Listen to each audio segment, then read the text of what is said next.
கொள்ளை நோய்கள் ஒவ்வொரு இடத்தை இன்றைக்கு தாக்கிக் கொண்டிருக்கிறது.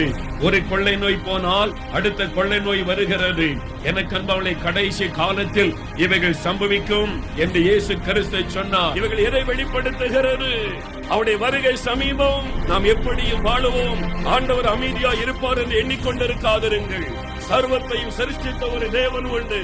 அவர் சகலத்தை கவனித்துக் கொண்டிருக்கிறார். ஆளுகிற தலைவர்களாக இருந்தாலும் சரி, நீதிபதிகளாக இருந்தாலும் சரி, ஊழியர்களாக இருந்தாலும் சரி, ஒவ்வொருவரின் தேவன் கவனித்துக் கொண்டிருக்கிறார். எப்படியும் மனம் போல பாவத்திலே வாழ்ந்து, எப்படியும் துன்மார்க்கத்திலே வாழ்ந்து ஆண்டவருக்கு அன்பு இருக்கிறதா என்று கேள்வி கேட்கிறதை பார்த்து அவர் அமைதியோ இருக்கிறவர் அல்ல.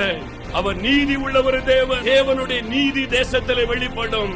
நான் என் சொந்த கருத்தை சொல்லவில்லை. நம்முடைய தேசத்தில் நடக்கிற சம்பவங்கள் செய்தித்தாளிலே வந்ததை உங்களுக்கு அறிவிக்கிறேன். இந்த உலகத்தின் முடிவு சமீபம். இன்னும் 50 வருஷம் 100 வருஷம் வாழலாம் என்று எண்ணிக்கொண்டிருக்கிறீர்களோ? இல்லை, அவருடைய வருகை சமீபம். பூமி அதிர்ச்சிகள், பஞ்சங்கள், மனிதர்களுக்கு விரோதமாய் மனிதர்கள், இவைகள் எல்லாம் வேதத்திலே சொல்லப்பட்ட அடையாளங்கள்.